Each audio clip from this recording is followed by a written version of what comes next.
That was never on some like we came to play. I was on some like singing shit. Was that your new wave of British heavy metal voice? Yeah. We came here to play, okay? Yeah, we came to play. That was like me and Jonah when we were like in Europe. We were just like, we told me Richman, we came to fucking play. Let's go.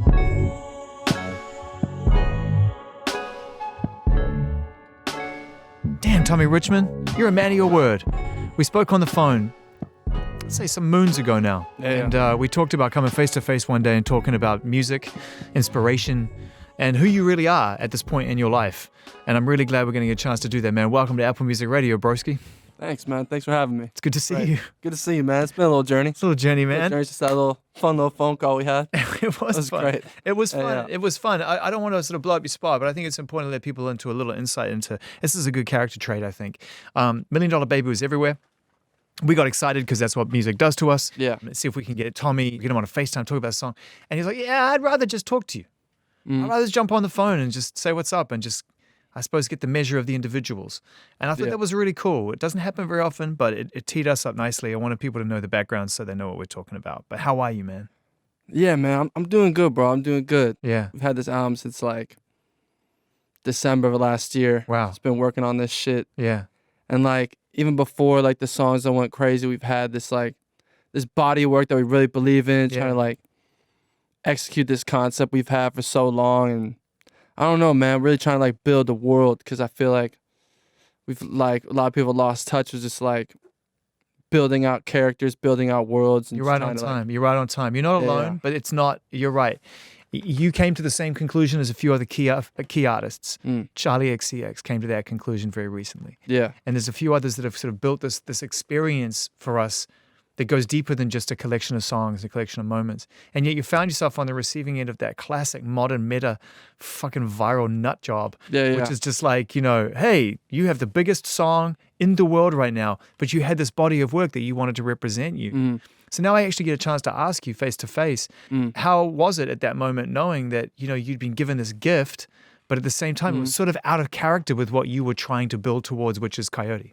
It's really not how I imagined it. I really thought that like I was going to put out this album and that's how I was going to blow up off of, oh, have you heard this album by this guy? Like body of work. Yeah, this body of work. And I mean, I used to like really not like posting on TikTok. I posted on TikTok throughout like 2021 for like off and on for 3 years. But I was just like, all right, let me just post like 4 times a day. Yeah.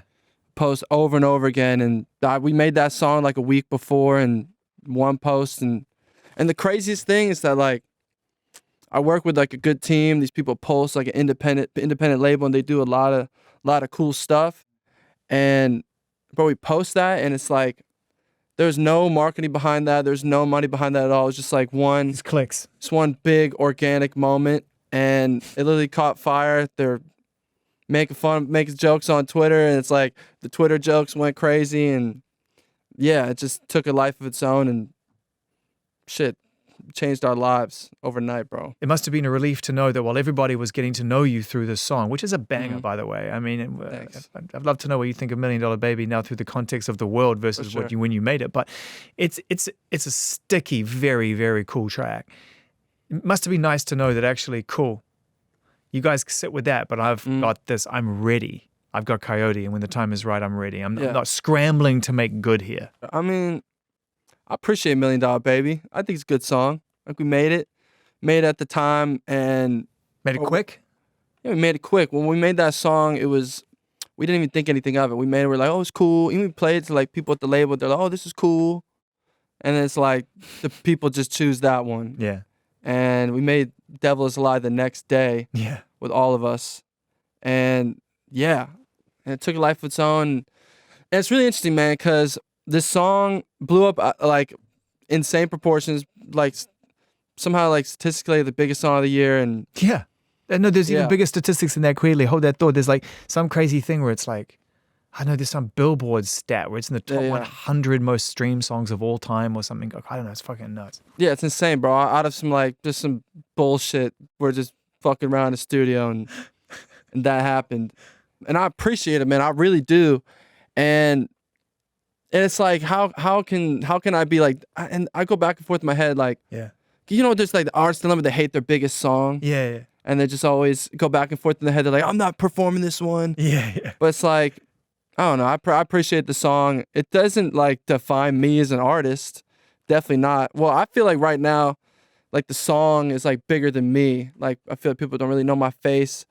People don't really like know me because I haven't really like talked at all. You know, you've been very deliberate about not putting yourself in front of $1 Million Baby. I thought it was smart, you know, from my perspective as a fan, because I wasn't exhausted and now I'm ready to know more. And now I've got this album, which is who you are right now, which is like, shit, you made good, bro. Thanks. You made good. Thanks, man. Like, it would have sucked if it had come through and it was like, oh man, $1 Million Baby is a real high point. Where's he going to go now? You know? But it's not. I actually feel like I'm not surprised $1 Million Baby's not on this album. That's why I'll put it. Thanks, man. Yeah, I really thought about that one too. Yeah. It was like I went to war for that one. Yeah. Yeah. Like some people are like, why wouldn't you put it on the album? Yeah, because it's like, I don't know. I don't really care about the album sales. I don't really care about that. And also, I think it's good setting that tone because it's like, this is my music. This is 11 songs of this sound. And first of all, $1 Million Baby doesn't even count. At first, I was gonna make it a bonus track. Yeah. And then it's like, boy, I get the last song of the album, Seems Like Time Was Forever. It's just this, like super solemn journey like thing. And it's like if that song ends and it goes like the $1 Million Baby. It's like I'm just like, nah, bro. It just would like just. But what's a bonus anyway? Smack it all in the face. A lot of love and care went into it. Real sound, real cohesion. A lot of things I personally love. A lot of stuff I grew up with that clearly I don't know how it made it into your frame of reference. Drum sounds, a feeling, vocal tone, even the vocal sound, even the fact that it's kind of not perfect. It's been done in a way which is like the reverb and the slapback echoes, and then everything is just kind of making it feel like it's drawing you in a different way. Super broad question. What inspired the sound that you are currently in right now? I'm sure you'll transform into 50 million Tommy Richmans, but right now this is what you sound like. What inspired you to want to create something that was really kind of a Virginia variation of a very sort of modern version of late 70s kind of seedy funk, is it kind of in a way? I don't know, bro. I was trying to make a sound where it's got that nostalgic feel, but it's like with a new twist on it. Like modern. It's a contemporary sound, but it's like familiar in a way. So where do the elements come from? What turned you onto these things? Your collaborators? Did you listen to it in the home? Like, how did you sort of conjure up this puzzle? I don't know. I grew up listening, like, I had a weird music taste growing up because I didn't really like listen to that much music because my dad and my mom, they're like big rockers. Like my dad loved like Motley Crue. You're named after Tommy Lee, right? I am. I am named after Tommy Lee. Do your research, man. Nice. The research, man. Those facts, they stick. Yeah, they listen to rock music and shit. And I never really listened to hip hop. My friend Kato put me on to Kanye, and then just started doing all that. It's safe to say your earliest musical memory is probably watching Tommy Lee spin around in a fucking drum kit upside down. Yeah. And it's like, I don't even think he knows.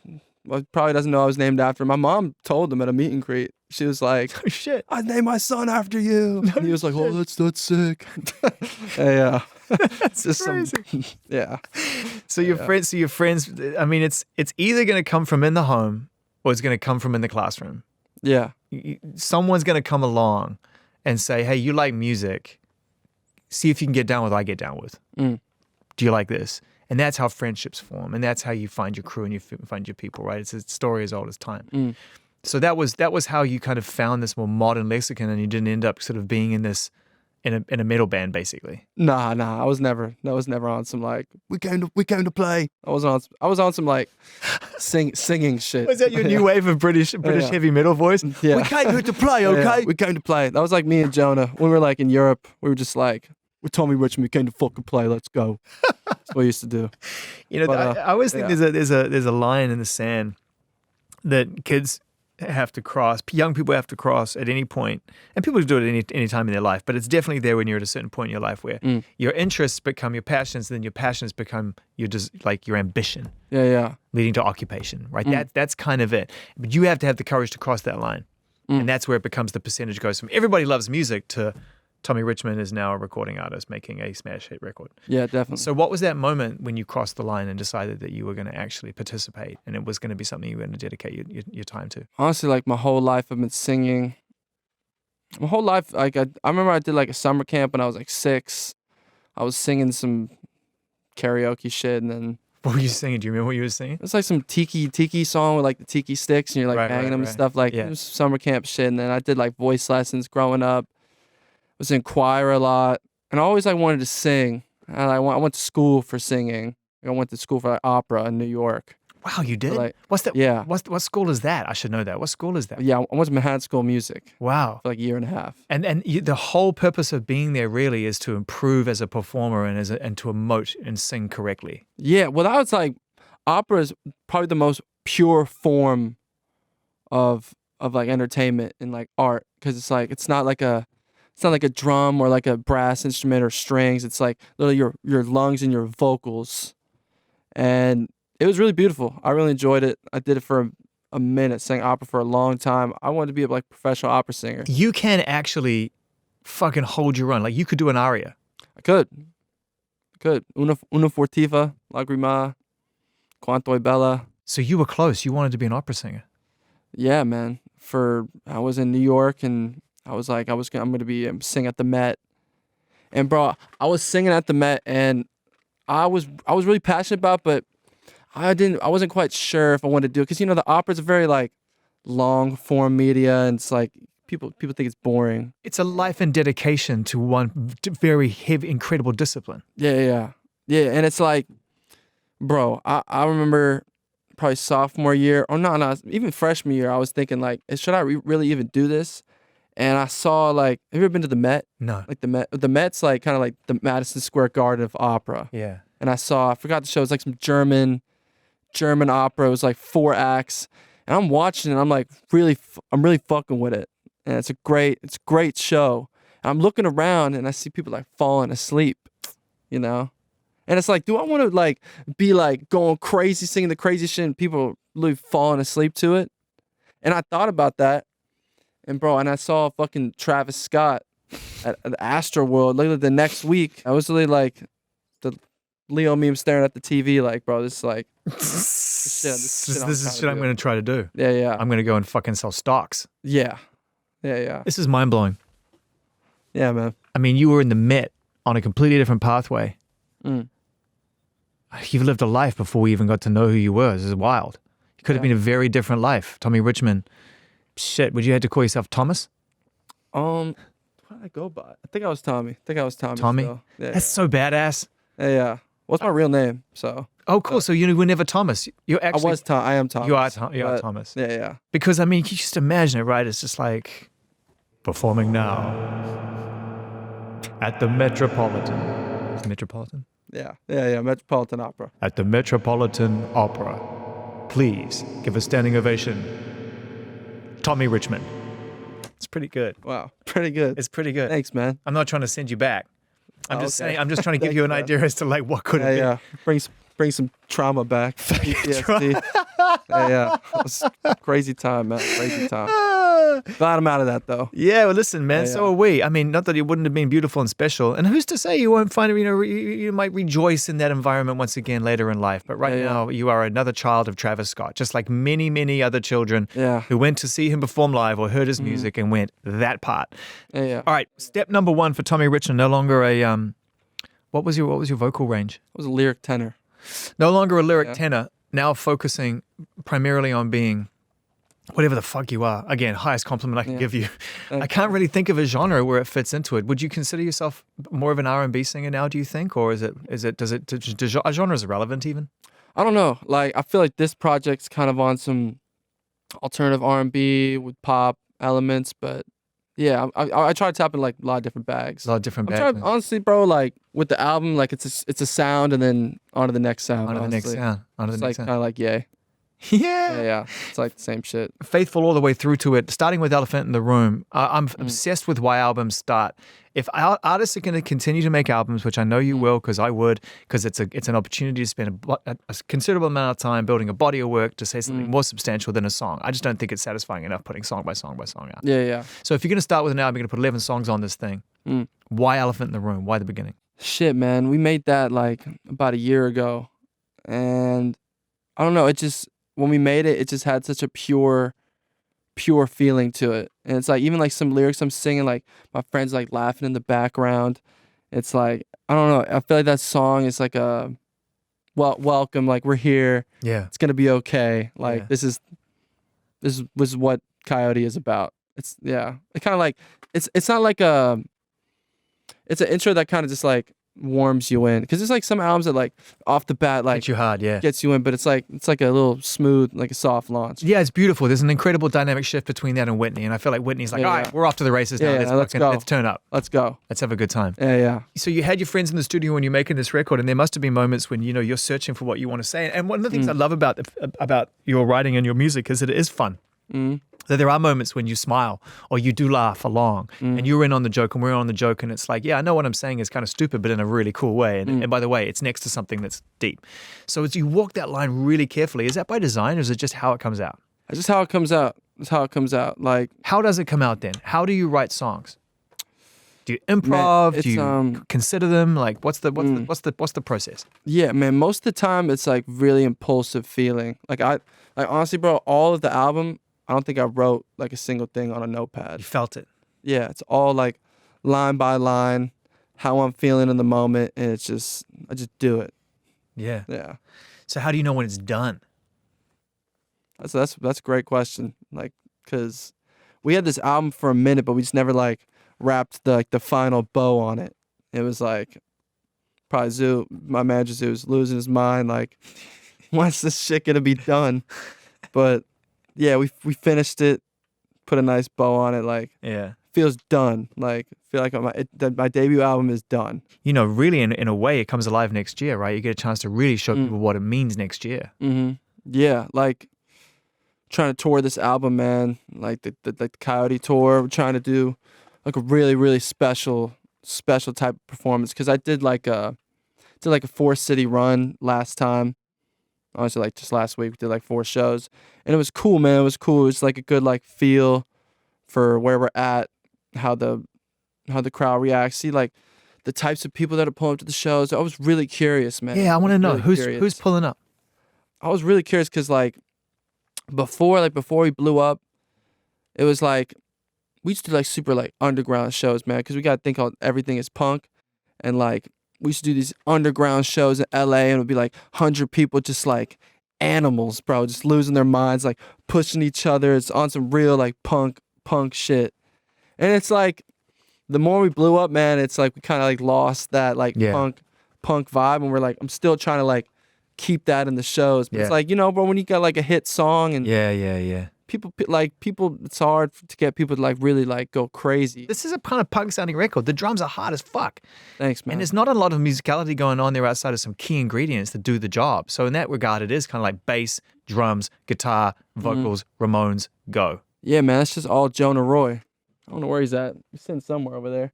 But yeah, me and Jonah, man, like we really came up together with this sound. I met him in 2022, one of the first people I met out in LA. Let's get him in here. Let's get Jonah in here. Can we get the Formula One Grand Prix crew to come in here and like whip a mic up real quick? Man, It'll take 2 seconds. Where were you, man?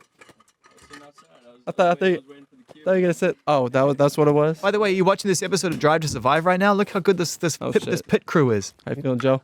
Feeling good, man. Feeling good. We got Mike. We're live. Feeling blessed. Drew.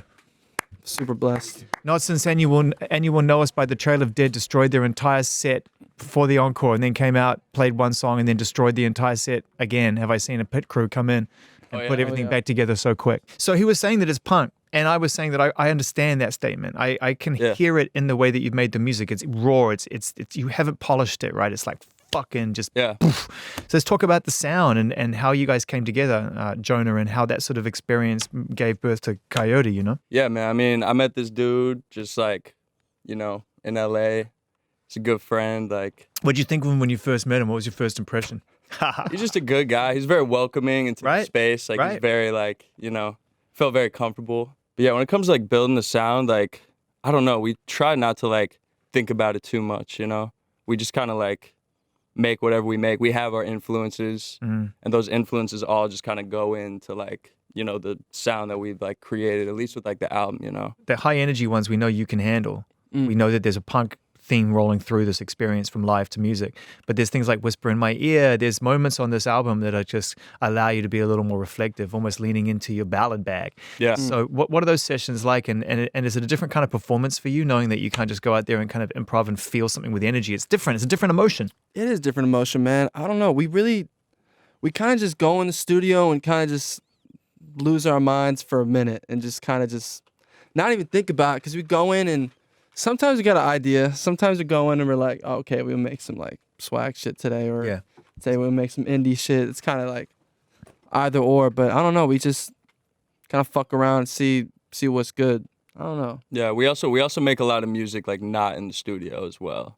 Like, what do you mean? Like hotel rooms. Yeah. Sit on my couch in my living room. That's the fun part. I'm surprised more people don't do that. My thing is, if you're going to go on tour and you don't have a portable speaker and a traveling rig, what are you doing? Yeah. No, we made a lot of great songs just off like laptop speaker. Well, how much fun is it just to be able to call up room service and ask for a fucking club sandwich while you're making some shit? Yeah, it's great, man. I honestly prefer that than the studio. Right? It's much better environment. We made a bunch of this shit. Yeah, in the studio. Yeah, a lot of it just like overlooking in real life, overlooking the mean streets of Idaho, and some fucking like Marriott, and some Marriott. Basically, yeah. We may give it all in the hotel room in Toronto. Yeah, a lot of the songs we made on tour actually. We were on tour last year. Like Airbnbs. You've heard the guy sing in lots of different capacities, I'm sure. So what's it like to record his vocal? I don't record his vocal. He records himself. You do yourself. Yeah, he records all his vocals Interesting. on Logic. So I just kind of sit there and he just does his thing. And it's crazy watching this man record because like he was saying earlier, like he doesn't write anything. He doesn't like have any like, pre-notions about like what the song is going to be. He just like goes, So it's just like, it's a very cool process, at least for me as a producer, to just like be able to give him the beat and just like let him do what he needs to do, and it's always a great product. Even if you're moving fast and you're creating music which is reduced in nature, which this is, not a lot of elements going on. Like I said, all of them essential, but it's not like you're overpacking it. They're not overproduced songs. No. You're still analyzing it to a degree. You're still trying to get the kick sounding right. You're still trying to get all the EQs right, making sure nothing's clashing, no frequencies are at odds with each other. Mm-hmm. And then you put him in there and he's just fucking water. Exactly. Nice. Yeah, he also just like, you can give the most simple beat, and like he'll make it whatever pop. He'll make it pop, It's like he'll make it like catchy. Like it doesn't have to be this intricate, thought out instrumental or anything. It's like you can give him like just a kick and he'll make a hit out of it. I got some. Yeah, he got something. Yeah. It's like, what's your story, bro? Where are you from? I'm from St. Louis, Missouri. Right. Yeah. What got you into music? My parents are big into music. They put me on to like Beatles, Cure, Flaming Lips when I was younger, so fucking wow, they blew your mind. Yeah. Those are the three artists that all three of them were in the outer reaches of what is possible. Yeah, 100%, man. And I was in like a band when I was younger called Million Hits. Not bad. It was like a rock band. Learn something there. Should have brought the shirt. Yeah. Should have brought your shirt. What'd you play? I played guitar. I played guitar and sang. Yeah. But yeah, I did that for like 5 years. And shit is hard, right? Yeah. No, it was like no one talks about him playing guitar. They're rocking. Yeah. Oh, y'all rocking. I saw some no. videos. Him like 8 years old. Yeah, I was rocking from like out. 8 to 13, just playing in bands. Wow. And then I got into like producing in high school, just like garage band. What's the mood board for you as a producer? Like, who do you love? Pharrell, Yeah. Prince, Yeah. Quincy, this French artist Varnish La Piscine. Yeah. He's a very great artist. Y'all have never heard of him. Yeah. Great artist. Tyler, Kanye. Yeah, it just takes time, just like building the sound, knowing what you want, having intention in a way, but yeah. And this made me making beats too, man. This is a great producer right here. Yeah. Thanks. Well, I was actually going to ask the question because if you record your own vocals, and that's what got me thinking about it, then obviously you like being in control of the rig. You like a little bit of that aspect of like, okay, let me work this. I know why you two work together. You've obviously got great chemistry and you finish each other's sentences creatively right at the moment, which is great. Thanks. But you know what I mean? But at the same time, but it allows you to perform. It allows you to not think about much except the vocals and getting that performance side of things. But there is a producer in you, right? Yeah, man, for sure. I produced a lot of shit. Produced like Thought You Were the One. Mm-hmm. What's that one? Mm-hmm. Done a lot of shit, bro. I made a lot of beats. And sometimes, bro, I like making beats more than singing. Yeah. Cause bro, singing could be a lot, man. Like you go up to the mic, you gotta get in the mode, like but like beats, you could like you just be like asleep, just like producing whatever, not even thinking. Yeah. Because like singing, like sometimes you gotta really think, kind of. Is that ever a problem for you? Letting go, executing, releasing something. I know $1 Million Baby became what it was because you didn't think about it. So that's the perfect way to execute, right? You had no idea what was going to happen. If you had, you might not have done it. Because bro, coming up, like I didn't have anything. Because I came up, wasn't really in like a musical family. Because my dad was like a drum teacher and my mom is deaf, so like there wasn't really that much music in the family, kind of. So they weren't like in the scene or anything. And I came from like small town in Woodbridge, Virginia. Nothing really going on there. Like the Virginia music scene, it's just like it's in a very interesting place. Like I love Virginia. It's definitely got its icons, but I know it. But you would know better than I do whether there's consistency there, right? I mean, there's not a Pharrell on every corner, probably, but you know what I mean. The Virginia scene's great. I just feel like it's at an interesting place where I feel like we should like be a little more unity on that. But yeah, I've been putting out music like once a month for the past like 2 years, because I know like no one's gonna hold my hand. Like, bro, nothing's gonna fall into my lap. Cause like, bro, I used to do everything, bro. Like, I used to type spam comments on YouTube, type beats, like listen to my song. Like I didn't know what to do. No I didn't know fear. anybody. You can't have fear when you've got nothing to lose, right? At the end of the day, nothing to lose. Like, how much of this ambition, this drive to reach people, comes from that experience as a kid where you probably felt pretty isolated and like, I don't really know what's outside of this house or outside of this small town? Yeah, well, I really appreciate where I come from. I really do. Because it's like 40,000 people in the town. I used to make music in my basement. Bro, I made music with my boy Donnie Killjoy. My Name Isn't J-Mac, Kato Leaf, all those guys. Like, we all came up with them. Like, it's making music, man. I'm still cool with all of them. Like, J-Mac's my brother, man. He just did the Chicago show with me. He's on the last track. Seems like time moves forever. And like, because the Virginia music scene is so interesting, man, because there's so many talented people. But I just feel like there's like, I don't know. There's just like something. Is there a scene? Something, not You're really, saying man. there's not a scene. Not really. So you've made this body of work, and I wondered, like, have you listened to it? Can you listen back to it, or were you too close to it? Do you love it? Do you appreciate it as a fan, or do you still just feel like the artist who was able to release, and now you've got to let everybody else absorb? It's a good question, man. I think I love this album. I really do. Yeah. I've listened to this shit over and over again, like unhealthy amount of times. And we've had this music for a year. At times, like, I'll get tired of it because we've just been sitting, because I hate sitting on music for so long. Yeah, but you did a good job of it. It's been a fucking year. How long? Like, why did it take so long? I don't know. I just wasn't ready. I was ready for, like, waiting for a moment. That's so weird. I love this. I hear this all the time from artists where they just don't know until they know. And it's literally like, okay, go. Yeah, because when we blew up, I'm like, oh, now we got to, like, put out the sound. I'm like, well, we got all these eyes right now. Like, show people what we're really about. Like, not on no hypey shit. Like, really trying to make some, like, timeless art, man. Like, shit that lasts forever.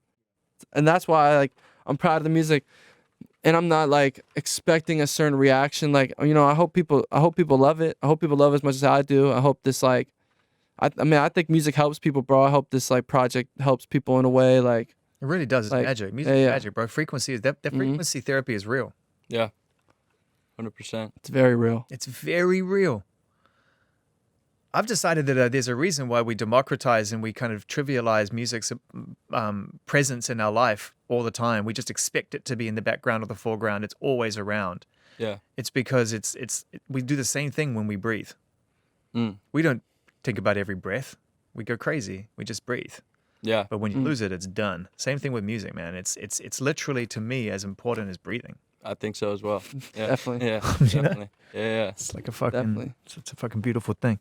You making music beyond this? You moved on? I mean, you must have done if you made this, holding on to it for a while. Where are you going? Man. Where are you going, Tommy Richman? Where are you going next? Where am I going? We're going to tour the album. Trying to do a really cool live show. Working on a really cool live show, man. Like, I'm just happy people see that. And yeah, man, there's another body of work we're working on for sure. And don't know when that's coming out.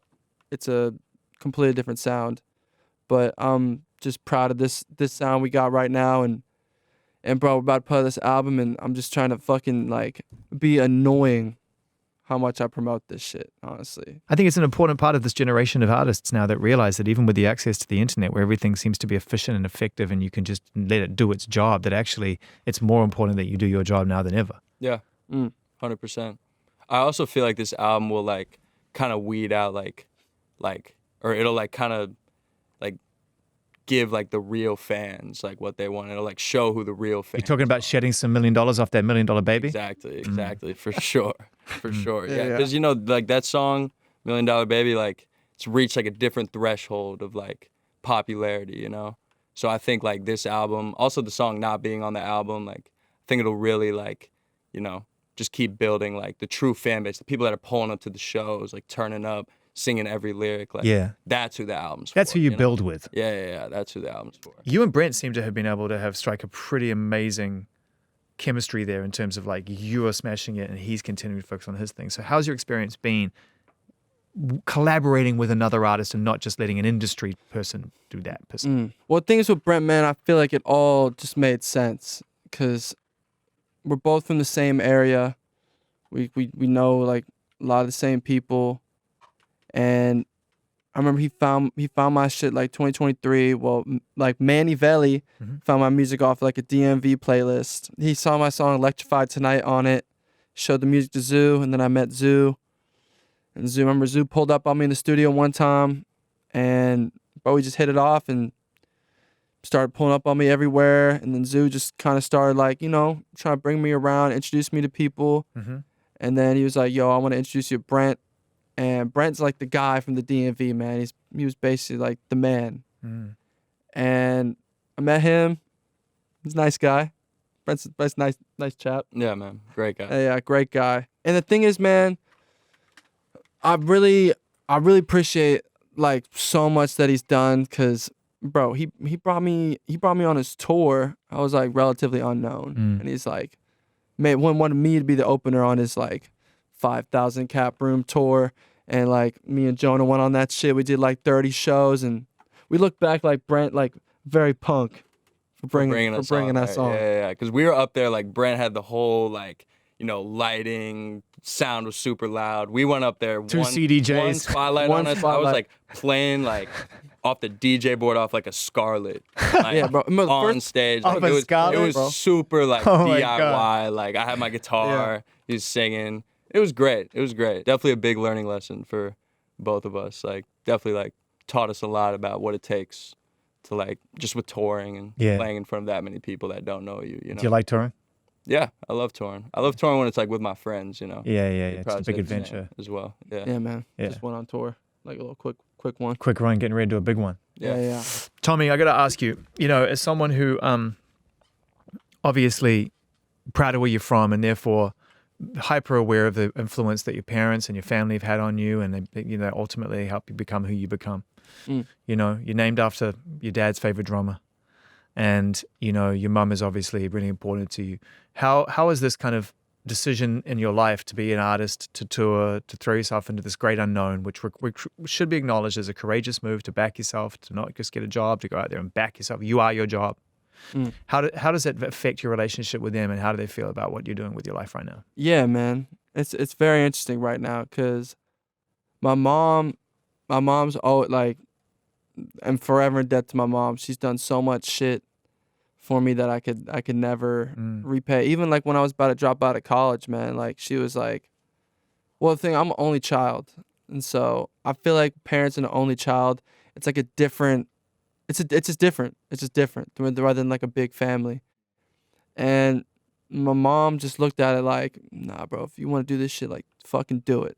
Because my mom always believed in me, man. Always believed in me. And my dad too. My dad, like, you know, he's been like here and there. He's been here and there. But I love my dad. And I'm thankful for everything that's like, I'm thankful for my life. I don't regret anything. Like, and I can't like have my head down on like how my upbringing was, and like that's how I define myself as a person. I feel like the climate of how I was brought up, like I feel like that's why I probably like, you know, try to like make my friends, my family, because I've never had like siblings and shit. Yeah, it's crazy. I didn't realize you were an only child, and that really does kind of frame it in an even bigger way for me. The idea of being in an environment, you've established that you're grateful for that environment, but this is where you find yourself, kind of on your own, trying to figure out who you are. Of course, it's art, right? Of course, it's music. Like that's where the imagination runs free. You get to invent and be whoever you want to be. Yeah. Like you think back to that kid in the basement, or even before you went down the basement, trying to figure it all out. Like it's a crazy journey, right? Yeah, man, it's a crazy journey. It's like forever thankful of that basement. Joe saw it the other day. Finally went down there where like I made all my shit, even some shit off COYOTE too. Like, yeah, bro, it's just been such like an interesting journey because I feel like I came up the hard way. I really did, bro. Like, knowing nobody, just, bro, I was just like, I didn't even know how to promote my music on TikTok, bro. I would literally just like put my phone up. I'm like, I just made this. I didn't even know what I wasn't like trying to do some memes and shit. It's like, I would just do that. And eventually, like, piece by piece, man, I started meeting people, and I feel like I got a beautiful, beautiful family around me. Like, I met people that, like, I'm, like, so lucky that, like, I've got so many special people in my life. And, like, I don't know. Shit's spiritual, man.